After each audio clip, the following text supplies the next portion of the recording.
What is going on today, you guys? Today we're talking about the day-old drummer debate of matched versus traditional grip. Let's get right into it.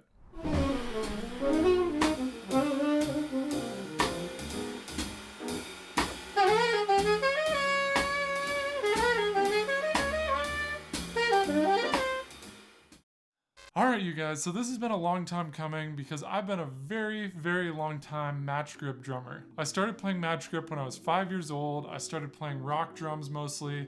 Went through all these rock books and all these different teachers teaching me these things. And then I went to an art school and started playing classical percussion. I started playing mallet instruments and classical snare drum technique and all these things. But all of these are matched grip. So I never actually started playing traditional grip until this year, until just about 5 or 6 months ago actually. This year I came to the realization with myself that every drummer I really like the style of, the artistry of, can play matched grip and traditional grip really well. And the number one proponent of this is Tony Williams. Tony Williams even said in a Zildjian Day presentation a long time ago that if you don't play matched and traditional grip, you're not tapping into all the resources you have as a jazz drummer. I believe that all drummers should learn how to play with the traditional grip. The only reason people don't is because they think that it's awkward and that it's hard. And you can get a lot of reasons why people play match grip all the time.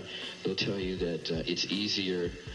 Or that's one thing I don't believe, because I don't believe that the drums are supposed to be easy. So that's a cop-out. And then they say that, well, they want both hands to be the same. Well, I don't believe that. I like the fact that I have a left hand and a right hand, and that my left hand has to be coordinated with my right hand. And of course, I always use the examples of drummers like Bill Stewart, who can do everything really well, and he only plays matched grip. But unfortunately for me, I think that was kind of all an excuse to not take the time to learn traditional grip. If you're not able to play with the traditional grip in the left hand, it's like saying you want to be a piano player, but you never want to play with the black keys. I knew it would be a really big learning curve because teaching my left hand an entirely different grip is going to mean I'm going to have to start with the basics again. I'm not going to be able to do a single stroke roll. I'm not going to be able to do a double stroke roll. I'm going to have to go through all the rudiments again and make sure I can play those. I'm going to have to do stick control and all these things. And that was all just a massive learning curve I knew I would have to go through if I started playing traditional grip. But eventually I finally got over that and I just started going for it. Because if I don't do it right away, the learning curve is just going to be even longer. And it's going to be a year later that I am able to actually play traditional grip, and a year after that if I don't start. So I just started doing it. I started trying to play gigs with a little bit more traditional grip. And basically the only thing it took for me is just to do it as much as I can during gigs, and basically so I can't get out of it.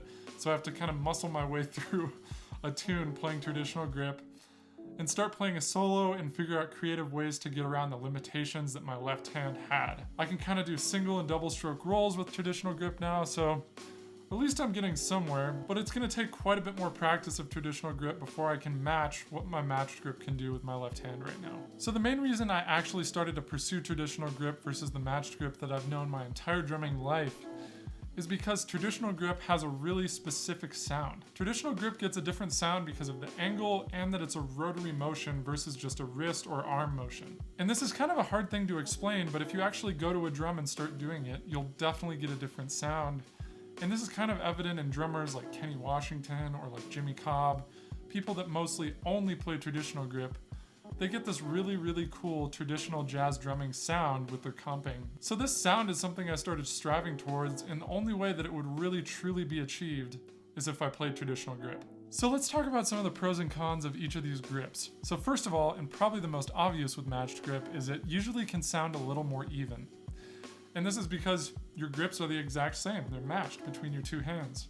With traditional grip, you're not matched. Your left hand is doing a different thing than your right hand. And this is not necessarily a good or bad thing. It's just usually what happens. Second of all, matched grip is a little easier in my experience to produce rim shots. Mostly just because your left hand is already at that angle for the most part to be able to produce a rim shot. If you keep your snare drum mostly flat, you can just produce rim shots kind of all day. So next, matched grip is really common in almost every genre except for jazz drumming.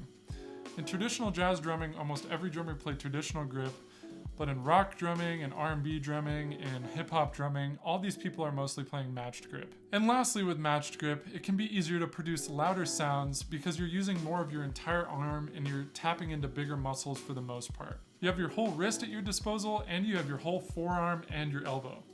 So it can be a little easier to produce louder sounds. Also, with matched grip, it's a lot easier to replicate modern jazz drumming sounds. And once again, mostly just because all of these modern jazz drummers are mostly playing matched grip. People like Eric Harlan, Kendrick Scott, Marcus Gilmore, Bill Stewart, almost all only play matched grip now, and it just kind of lends itself to the modern jazz drumming sound.